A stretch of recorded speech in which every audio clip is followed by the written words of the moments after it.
Good evening, everyone. I'm Hayley Eber, Associate Dean of the Erwin S. Channon School of Architecture, and it gives me great pleasure to welcome you virtually to this evening's Public Art Forum talks at the Cooper Union. If you have not joined us before, the Cooper Union is a private college here in New York City with programs in art, architecture, and engineering that rank amongst the best in the country. For the past 161 years, Cooper has also provided a free public forum for addressing critical issues and lifting up creative voices like the ones that you'll hear tonight. In fact, this evening is the second of two talks that began earlier this year about public art in the new Moynihan Train Hall, a space that by its very nature exemplifies what can be achieved when Cooper's three disciplines work in concert. Advancing the role of creative practitioners in shaping public space and reimagining the urban environment is at the core of Cooper's educational mission. We are thrilled to be joined by an organization doing such important work on that front here in New York City. My thanks to our friends at Public Art Fund for our continued partnership and for making tonight's program possible. So on that note, I'd like to welcome Public Art Fund's Director and Chief Curator, Nicholas Beau. Nicholas will introduce tonight's featured speakers and join them in discussing the process for creating the visionary, site-specific work at the center of tonight's program. Nicholas, thank you for being here, and over to you. Thank you so much, Hayley. Appreciate the lovely introduction. And of course, it's still daytime in New York City, but this is a global program. And Ingar and Dragset, Michael and Ingar are going to be joining us from Berlin, where they're based, and we'll actually get a look inside their studio, which I'm thrilled we'll be able to do. This talk series is organized in partnership with Cooper Union, and the goal really is about connecting compelling contemporary artists with the broadest possible public and establishing a dialogue about artistic practice and public art. I think the values of creative expression and democratic access to culture, to learning, are things that Public Art Fund and Cooper Union both have as core missions. And it's lovely that that's really expressed in this collaboration. Couple of housekeeping notes. There's closed captioning available. There's a button at the bottom of the Zoom screen, so you can activate that. And we'll also have the opportunity for questions. So if you would like to ask a question to Ingar and Michael, just there's a Q&A button at the bottom of the screen. So just type in your question and I will moderate those at the end of the talk. But before we get underway, I wanted to acknowledge that, of course, Public Art Fund is based in New York, in Manhattan. Our office is in Manhattan. And I really want to offer our respect and gratitude to the Lenape people, acknowledging that our offices in Manhattan and, of course, the new Moynihan Train Hall stand on their ancestral homeland of Lenapehoking. I want to also thank the generous donors who support this program, including Con Edison, the New York State Council on the Arts, the New York City Department of Cultural Affairs, and of course, Public Art Fund's own wonderful board and supporters. Okay, so now let's really get to the main event, which is talking with Michael and Ingar about their extraordinary new work, The Hive. It was commissioned by Empire State Development Corporation in partnership with Public Art Fund. And I want to thank and acknowledge our wonderful partners. It's been a huge team effort to make this happen. We'll hear more about that from from the artist's perspective, and we're grateful for the partnership and really visionary commitment to great contemporary art that's embodied in the new train hall. Elmgreen Dragset, as they're known, have an extraordinary body of work to their credit. They work of really cross media, sculpture, installation, performance, architecture, all elements that play a key role in their work. Often familiar objects that are recontextualized, denatured, somehow made strange at the same time as being familiar, always pushing against convention, often with an inherent, if not always totally obvious, sort of element of critique, politics,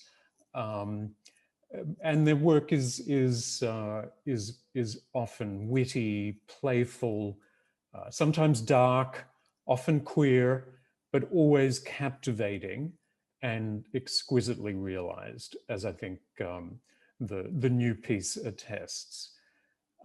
They are artists who have also really engaged public space and the public sphere, and made a really serious commitment to public art, and thinking about it in very original and compelling ways. I'm thrilled that Public Art Fund has had the opportunity to work with them now on several occasions. Of course, their extraordinary installation at Rock Center, Van Gogh's Ear, was amazing. That piece is now in Hong Kong, I believe. And of course, one of their earliest seminal public art projects, Prada Marfa, located in the middle of the Texas desert. Without further ado, I'm thrilled to be able to join Ingar and Mikkel in their studio in Berlin. Hello. Hi. Hello there. Welcome to Berlin. It's this is Ingar. Yeah. This is Michael. Thank you for having us. I think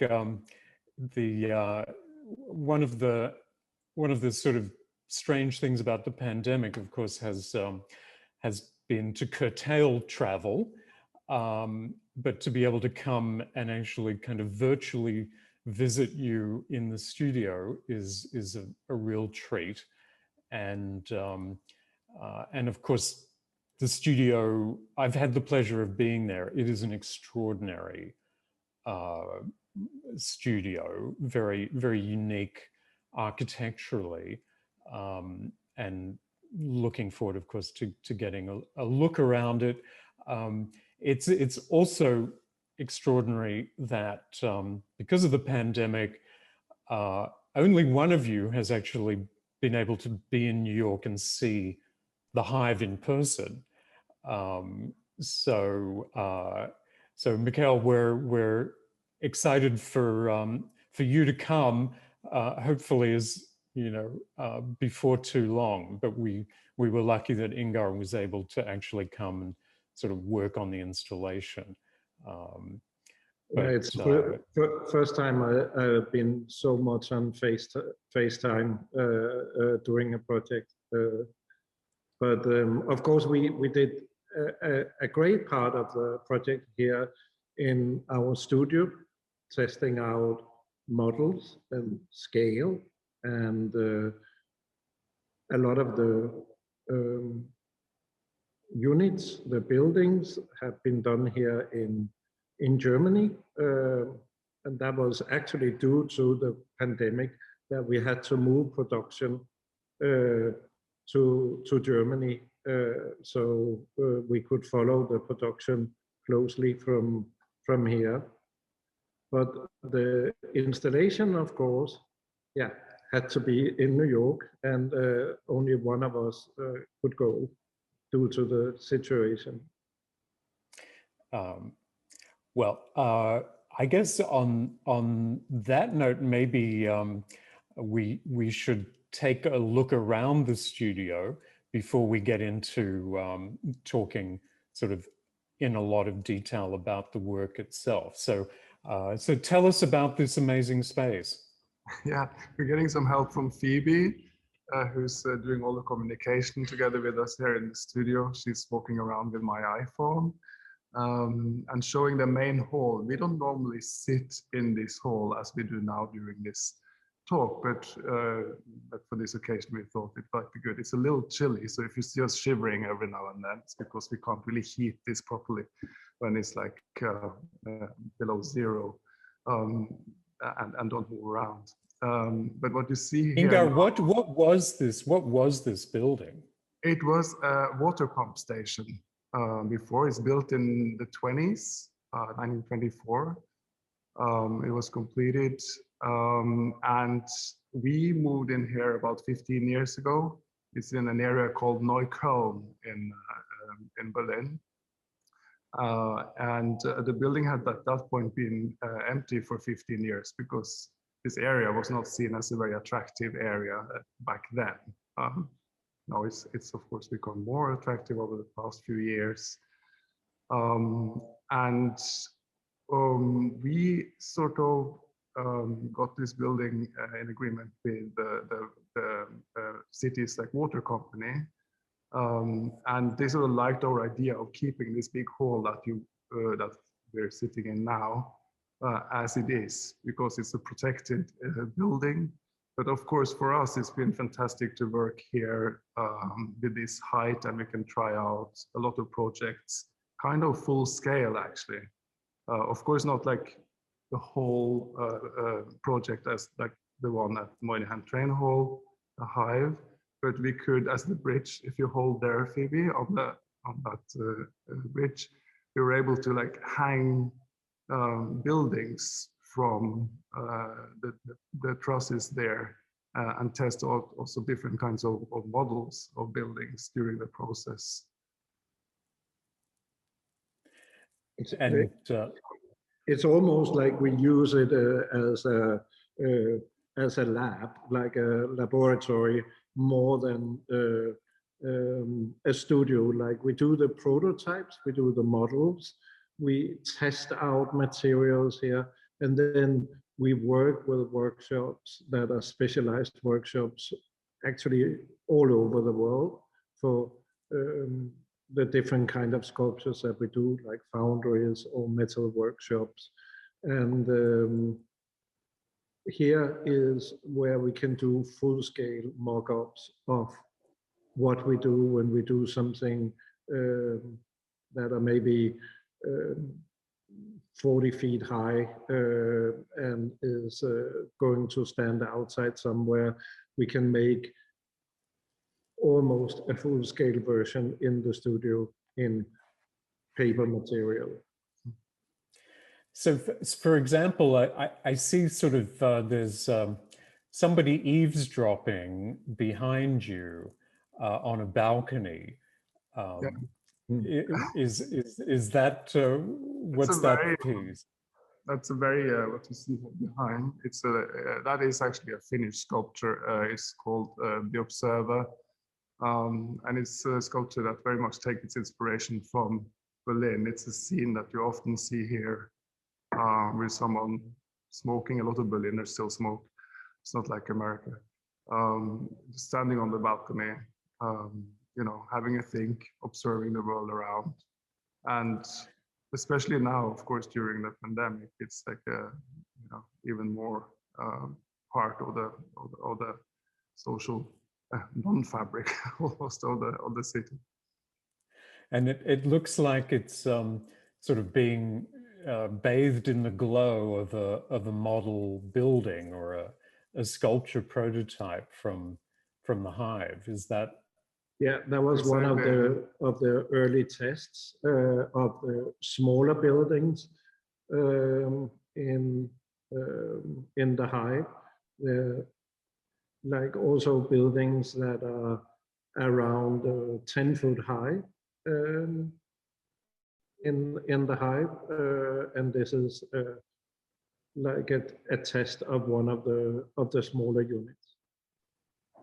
And this is one of the things that we did here in the studio, was to get sample buildings sent here from Borken in Germany, where most of the buildings were fabricated, and testing out lights, different kind of shades of light, working with a Berlin-based light designer, so that everything could be prepared in the best way and for a smooth installation in New York. I guess that's sort of jumping ahead in a sense, because obviously there's a lot of the conceptual development for the work kind of came way before that quite elaborated model. I see there looks like a kind of, is that an early model, a scale model? Yeah, this is how we start often. Also, when we do shows, we make small doll houses, and we play with the kind of movements and the heights and the scale, the shape of the surface where all the buildings are attached onto. And we do it in very small scale, and then we go up and start to do it in real one-to-one scale. Of course, we do like working in many different ways. We also create models on the computer, of course, 3D. So it's very much a combination of physical, old school model making and computer work, really. And I think that's something I've been thinking about too. I mean, the work itself has sort of, I think, interesting dialogues with, of course, classic minimalism, and in a way, the city is a part of, I mean, has a strong relationship to that history of minimalism, the grid, and different forms that were adapted in different ways. But of course, I mean, the work is also very much a work that seems much of this digital era.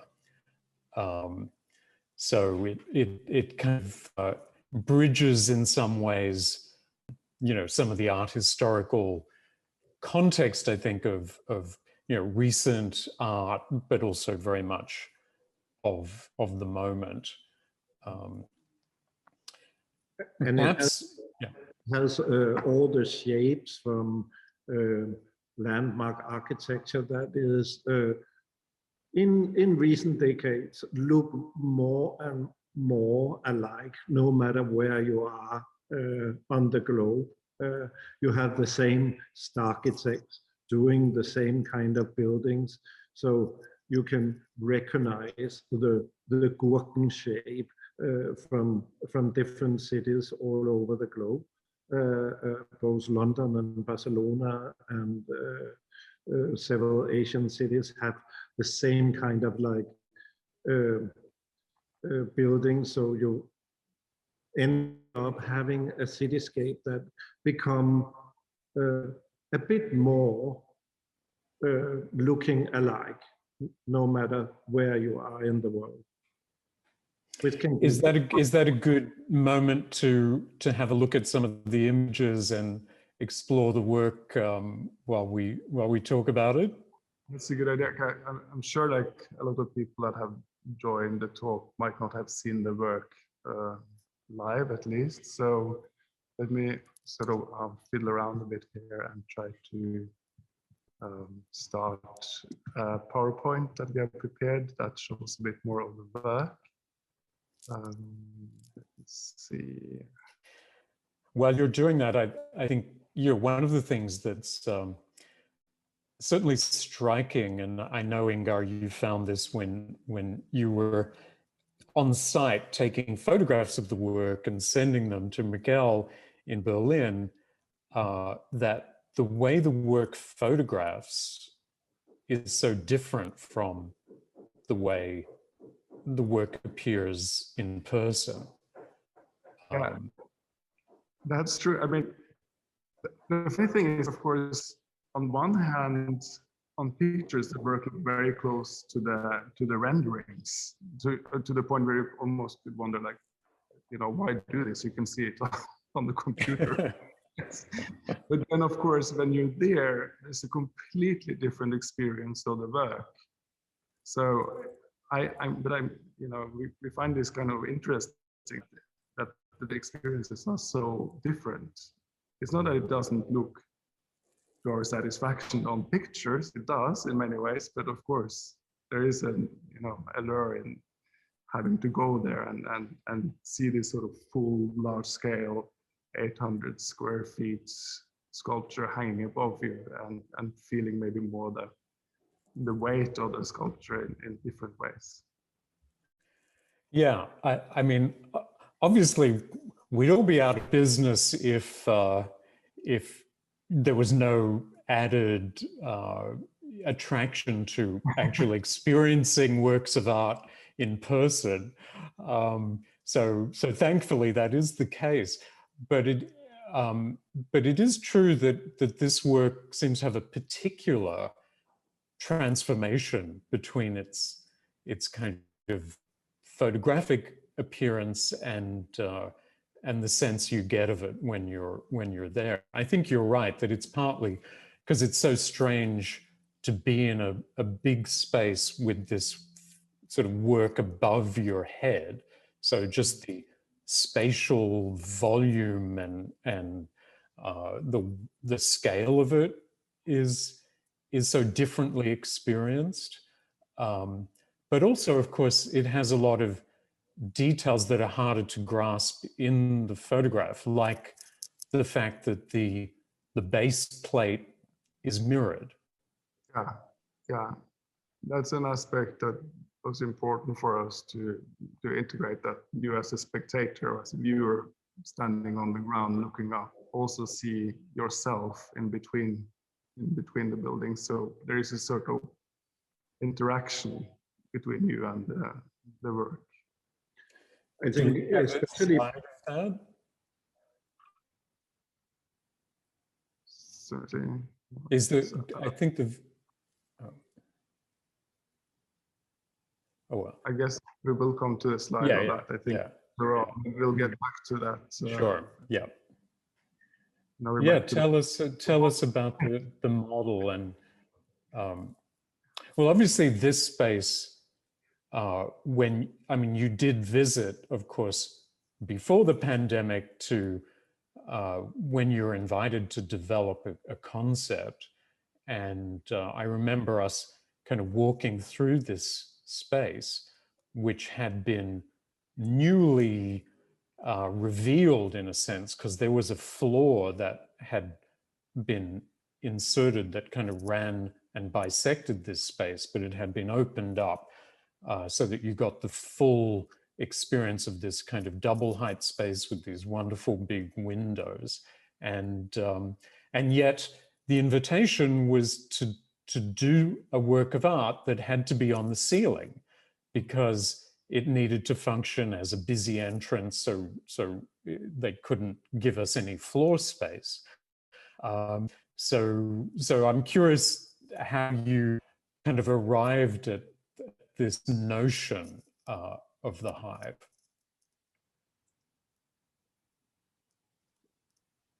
I mean, it was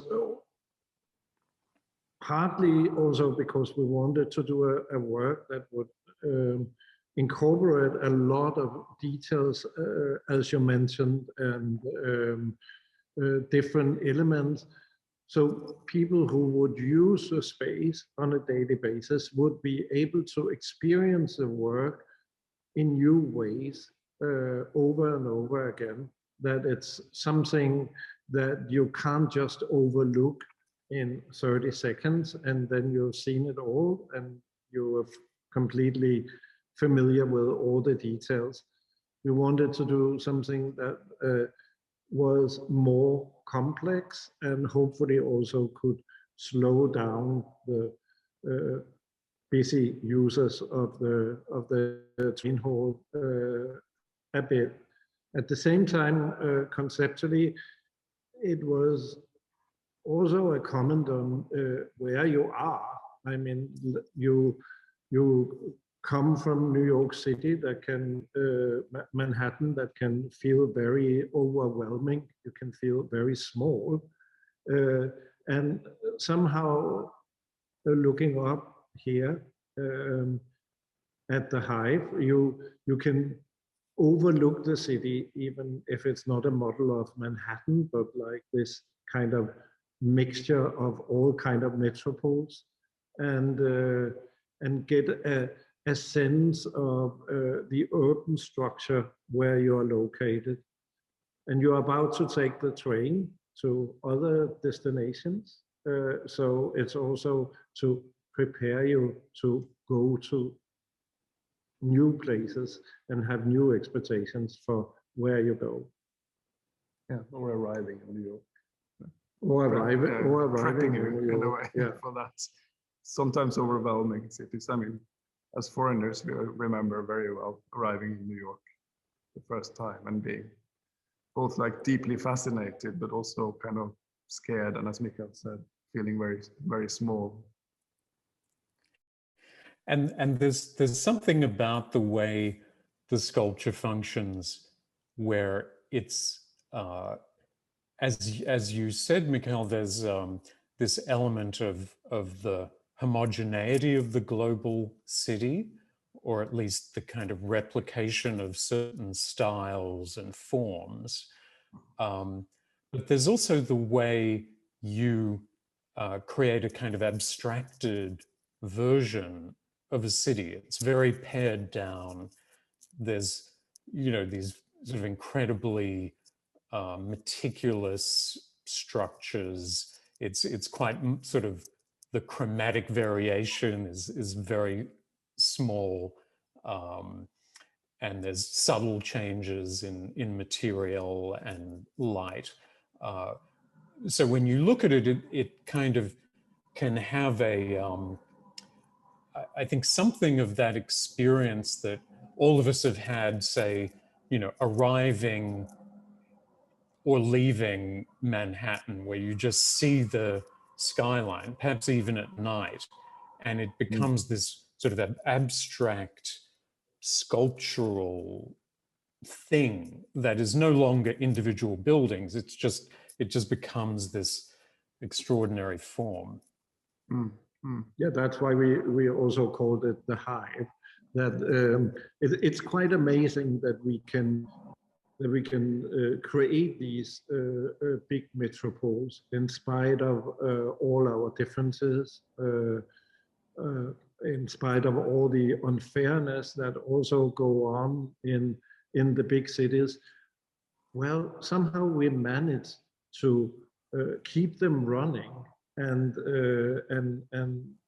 thrive and develop in both planned but also chaotic ways. So it's also a sort of celebration of this crazy phenomenon that we live so many people side by side in this urban structure.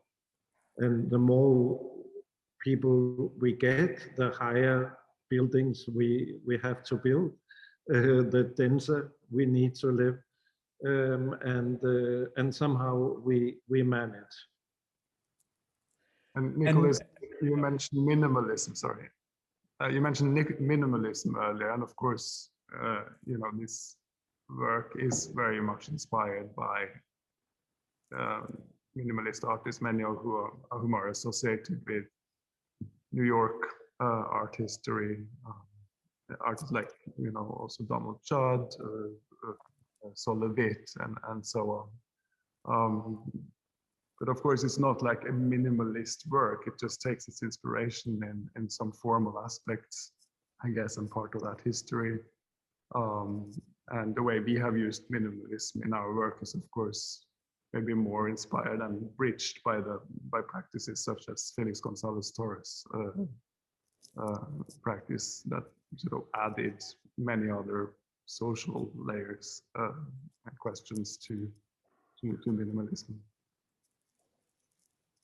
Yeah, absolutely. And this image is obviously a virtual model. What did the modeling process kind of reveal to you? I mean, how did you arrive at the actual form and the materiality for the work? I mean, when you do an artwork in a public busy place like this, the Moynihan Train Hall, there are also limitations for what kind of material you can use. You cannot just do whatever. There are a lot of health and safety regulations that you need to follow.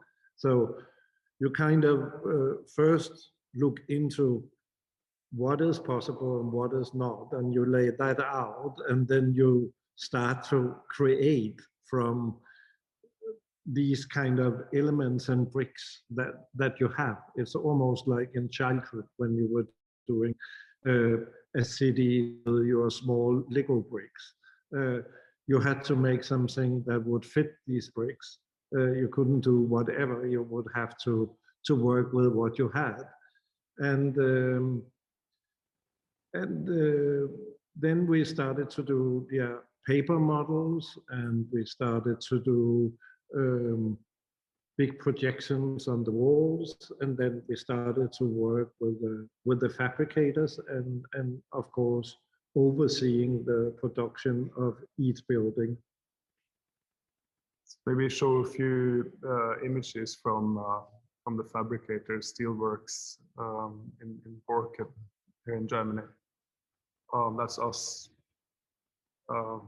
on visit sort of midway through, I guess, where you can see some of the buildings the right way. It's great to see this because it also gives you a real sense of the scale. Yeah, it's different with the figures. Yeah, I'm sort of monitoring some of the questions coming in, and one of the questions that people are asking is each building, I think there are 92 altogether, is each building based on a specific existing building? No, it's like taken from all over the world. They're like buildings from Seoul, from Kuala Lumpur, from London, Paris, and of course several from New York. But there are also buildings that are just made from our own imagination. So we have played architects of this small metropole that we have made. It's somehow maybe also a revenge from my childhood that I was not allowed to get that dollhouse for my parents that I really wanted, and here you could play dollhouse in a very big scale. For the disappointment, I mean, what I did was building Lego houses, and then the next morning my mom would have destroyed them. But maybe that, kept me going somehow.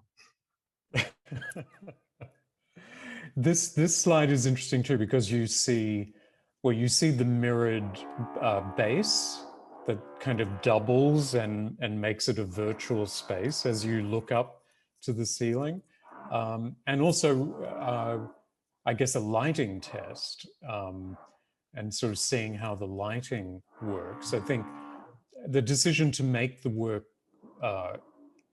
also a light source, was a really interesting one. Can you share your thinking about that? Yeah, it's also kept in very minimal tones. It's actually only, it has a different loom, the different buildings, and then it's like a warm and white light mixed together. But it has the possibility to change light into color, a few of the buildings. If there would be a celebration of Pride in New York, or of other events like first of December, AIDS Day, or and that can be done. It can be a decision from Moynihan Train Hall if they want to illuminate a few of the buildings in a different color when it has been up for a year. Here are some more priceless photos you see. I mean, we have tested everything over and over again, of course. The hanging systems, the engineering should be, you know, the best one can get, both in Germany and in America, in the US. That's us, proper distance, all masked up, and the Hive. And here we are in New York. And is that you on the lift? That's not me on the lift. I wasn't allowed up the lift. I didn't have. That's right, I forgot. Neither skills nor papers for that. I wanted to, but what's interesting here is that someone's actually up on the other side receiving the building, you know? Right, up in the ceiling, yeah. Up in the ceiling, yeah. So it's possible also for maintenance, it's possible to crawl up there. And what about the fabrication of the piece?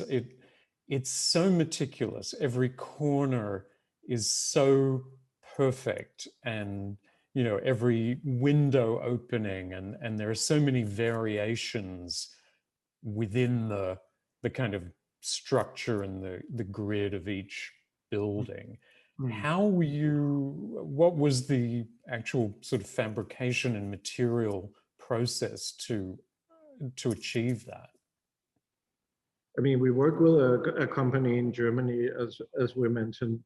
Because of the pandemic, we had actually planned to produce it locally, but it would be impossible for us to oversee the production of all the buildings because of this new situation.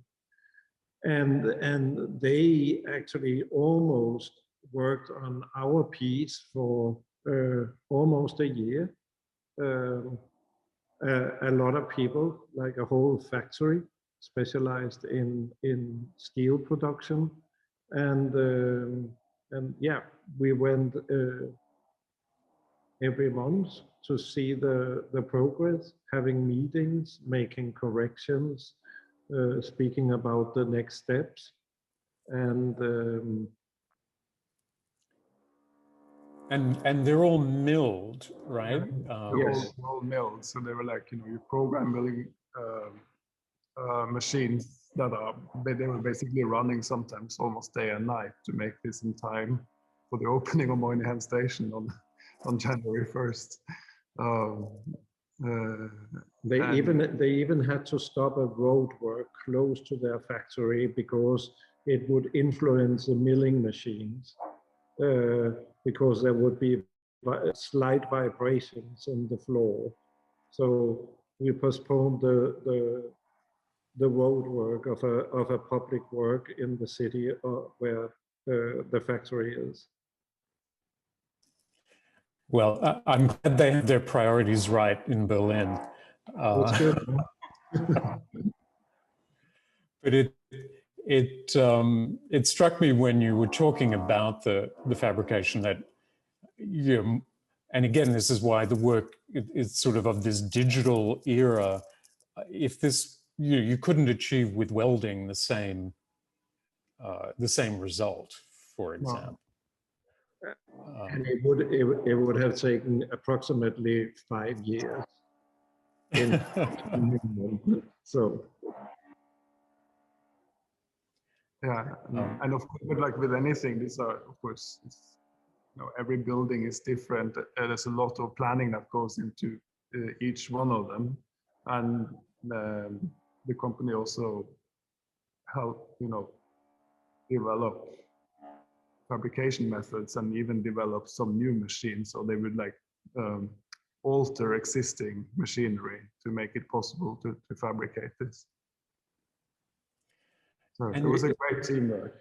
It's sometimes amazing when you, as an artist, get a lot of inside information of different fabrication methods. And then you suddenly become a specialist in one field. And when you have become a specialist in that field, you jump to the next project and have to start from scratch again. It's sort of the paradox, I guess, of what we do, because we're always wanting to do things that have never been done before. Otherwise, why do them? So, it's always sort of learning from scratch in a way. It's a very sophisticated masochism. Well, it has a very sort of uplifting and beautiful result, judging from the for the audience. It looks quite amazing, as it should. It's been interesting that the feedback we've had, you know, from folks at the Moynihan Train Hall was that the biggest problem they had was making sure all the security personnel know how to answer basic questions, because everyone wants to know, oh, where do I go to see the sculpture? You know, where's the art installation? So lots of people are coming to Penn Station, Moynihan Train Hall just to experience the art. So maybe we should mention that it's on 31st Street, right? Between 8th and 9th Avenues, I guess, which we will maybe see. Yes, good point. Right. Good point. It's been great this year to have had the opportunity to do several public art projects, because when all the museums and galleries have been closed down, it's been the place where people could experience art. And it was very beautiful to follow from here. When the Moynihan Train Hall first opened, it was really a place New Yorkers went to, because there was not much else going on in the city. And people would go and look at the artwork. And I mean, public art can be also a way to celebrate our shared space, that you suddenly feel more that it's something that belongs to all of us when you have an artwork installed in public space. Everyone have their personal approach to that work. Either they like it or hate it. Yeah, I think that's a great point. And I think that's somehow why the Hive is so successful, because it's somehow about, you know, difference and repetition. I mean, you have the grid and the repeated forms of the buildings, but you have every single window and every, you know, corner, and of course, you know, the whole thing adds up to this sort of synergy that makes a breathtaking experience, and it somehow communicates the energy of being in a city like New York, which, as you started off saying, can be sort of intimidating on the one hand, but also captivating and thrilling, and that the pandemic has made it hard to experience the excitement of urban living that in a way you've captured in a sort of wonderfully abstracted way through this sculpture. I also think with the other projects in the train hall, that it's also a statement that public art has changed through the past decade a bit, from being something that sometimes more functioned as a discrete backdrop for an urban space to be something that is telling more stories and dare to be more present or more bold in public space. I think more and more sculptures that we see in the public realm are coming with statements in a different way than public sculptures did before. And I think also here, very much with the help of Public Art Fund, of course, but here there was a great dialogue with the architects and the train hall authorities from the beginning on, which is not something you experienced maybe some years ago. You know, like the exchange of materials there, that, you know, trying to find solutions together, advice on one matter or another. And I think that's partly why we feel that our project, but also the other projects in at the train hall work so well in the end. And it's been great also to see how many resources and energy that's put into the architecture itself here as well. It's a very nice, you know, building. It really is. I mean, obviously the bigger context for New York was sort of the tragedy of the demolition of the original Penn Station, and now many years later, this, you know, kind of reinvention of this Farley post office building as Moynihan Train Hall, and it has obviously been the result of a huge amount of care in the design and specification and realization of something to really make it much more than a sort of piece of infrastructure. It really is a civic space. And I think the artworks have really played a role in sort of creating these works that do express that democratic spirit and the civic nature of the building.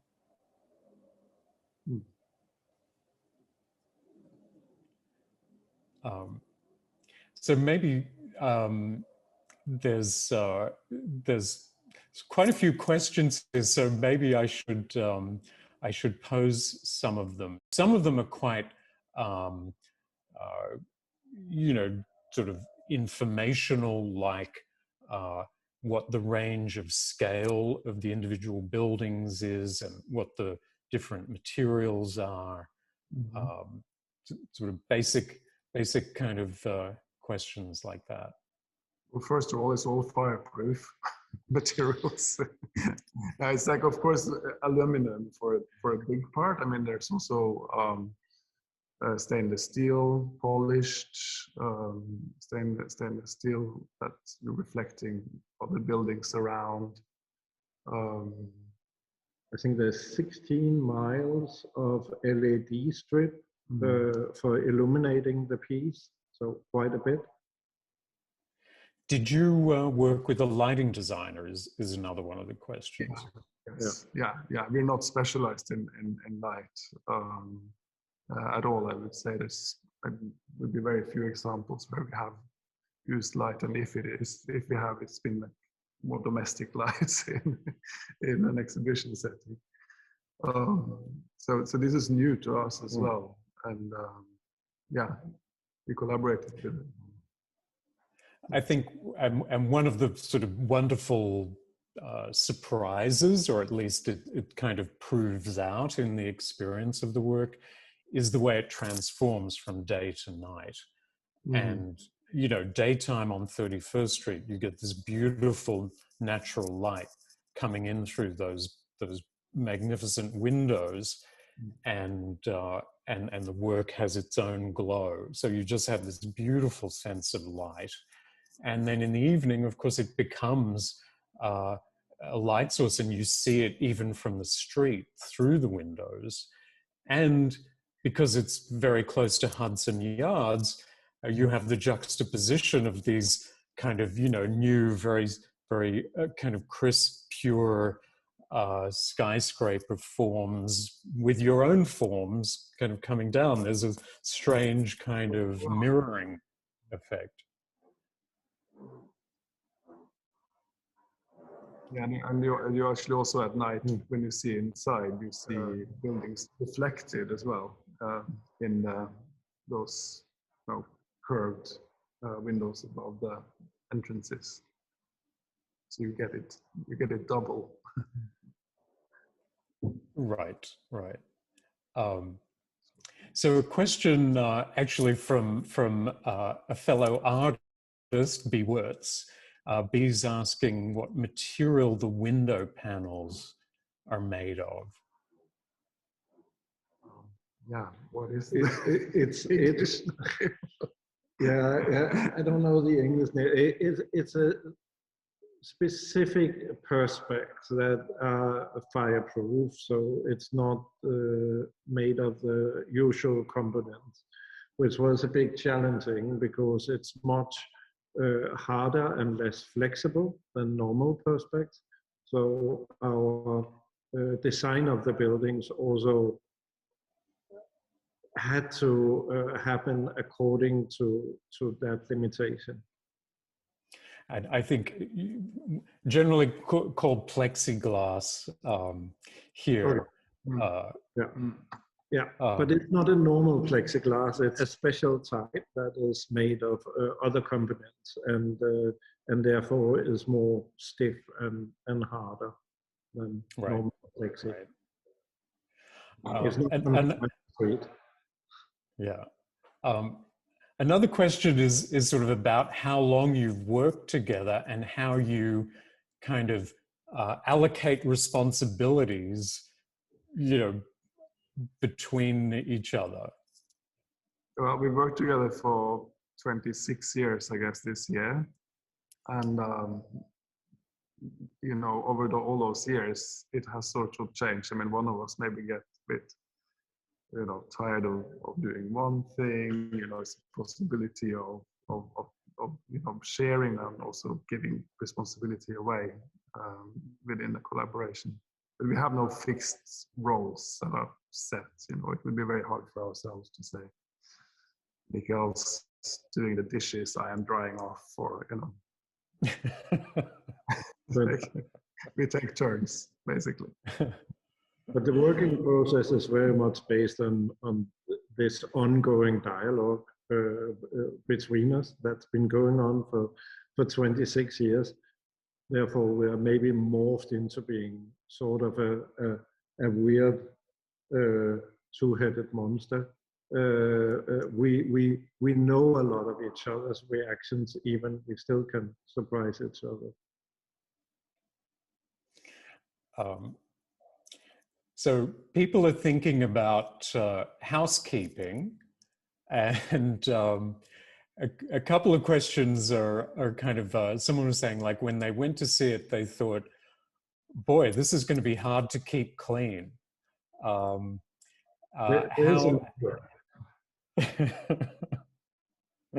you think about how something is maintained? Well, not the first couple of days when you develop. That comes more. You wouldn't do anything if you start thinking too practically from the beginning. But there's always a solution, and there's a very detailed maintenance plan in place. But it's a good point. I mean, like with any public sculpture in public space, of course, like it's important that maintenance is being kept on. You have good operators on that side. I mean, we have projects like Prada Marfa that has been broken into and shot at, and I think there's a fair chance that no one will shoot at the Hive in Moynihan Train Hall. So I think in that way, like, maintenance will actually be a bit easier than it has been sometimes when we did projects in public. Yeah. Why is it called the Hive? I think, Mikael, you said something about it maybe at the beginning about coexistence. Yeah, it's like a city, like a beehive, where it demands a very complex, sophisticated system of collaboration to make it, to build it up, and to make it function. And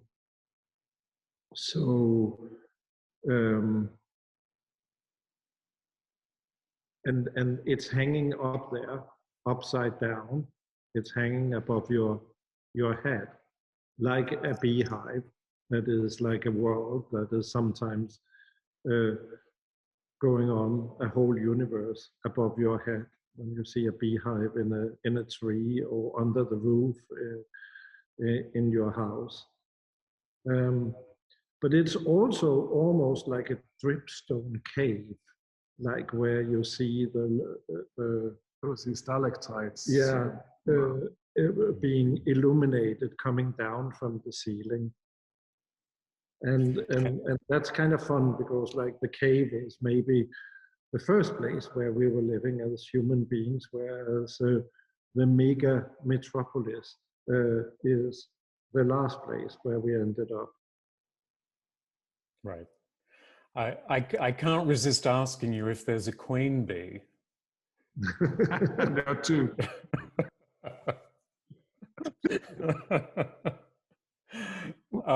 Somebody's asking what was the biggest technical challenge, and did you have to sacrifice any element that you wish you had been able to keep?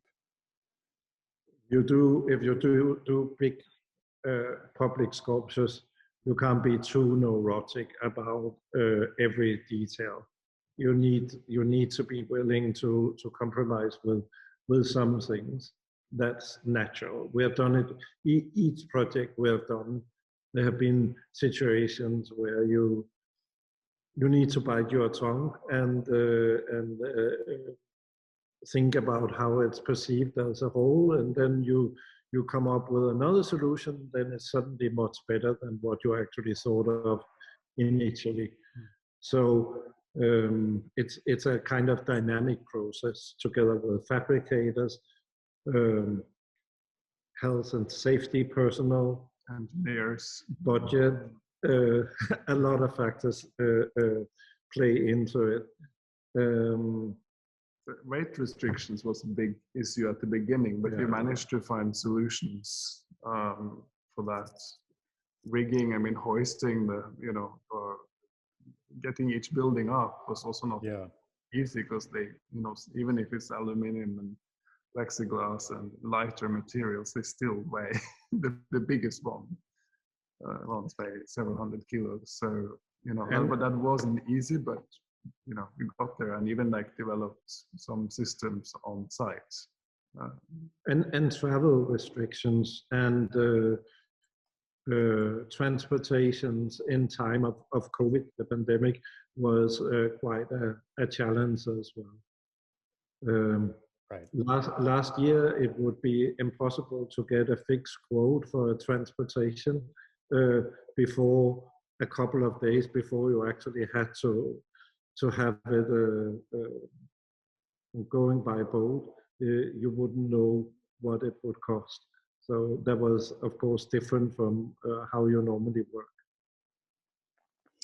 Yeah, there were a couple of questions about the shipping and how that was done, because obviously each building is an independent unit, and the base plate is and then a separate element again. The lighting and electrical. I mean, it's a very complex jigsaw to to create and ship and put together, obviously. Yeah, even the packing, and creating all the pieces demanded like sort of engineers to to get it all together and stacked the right way. And then it went on ship. Most of it went on ship, but we had to send, I think, like a handful of buildings last, that arrived just in time for the install by plane. Right. Yeah, yeah. Our fingernails were all getting shorter at that point. Somebody, actually, I see we're kind of out of time, but maybe let me ask a last question here. A lot of people asked about the lights, and also you mentioned that the colored lights, could come on for specific occasions. So the question is, would you be pleased if that happened frequently, like the Empire State Building, changes colors all the time? Or would you prefer it to be, just the 1 or 2 special occasions a year? Yeah, that's maybe better. It's like, it's maybe nice that it's not all kind of occasions that are changing the work. Then it's also not so much of a surprise. And of course, it should be in line with things that we can stand for, and that we things is all right to celebrate.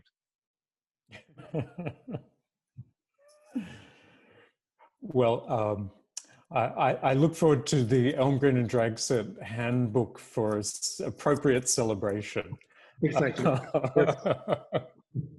We can come up with some examples of what should not.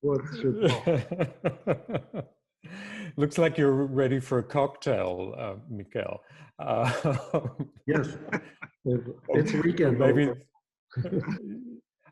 Liz, quick last question. What's coming up for you next? Well, actually, it is two public sculptures. That's the only place we're allowed to work at the moment. So one is in Denmark, in front of a public swimming pool, where there will be a lifeguard on a chair welcoming people as you enter onto the grounds of this new pool. And then there's one for the Djurgården, the main city park of Stockholm being planned, but we're not allowed to reveal what we're doing there. But it's an 8-meter tall new sculpture, specially commissioned for a new sculpture park. So that's exciting that Stockholm gets its first public sculpture park soon. Great, great. Well, Yeah, this is good news, I guess, for all of us who are looking forward to being able to travel again sometime. Hopefully, you guys in New York, and then we'll come and see what you've been up to in Europe as well. We hope to welcome you soon, and we hope to be back soon. Ingar, Michael, what an amazing gift this is to the people of New York. It's spectacular work. It's just been embraced. It seems already to be a part of popular culture, and I think it's a great tribute to you and your determination in realizing something as challenging as this over the pandemic. Through the course of the pandemic as well. So huge thanks to you. Thank you for having us to Berlin and to your studio today, and really sharing insights into how this all came together. Ingar, Michael, thank you, and have a wonderful evening. Thank you.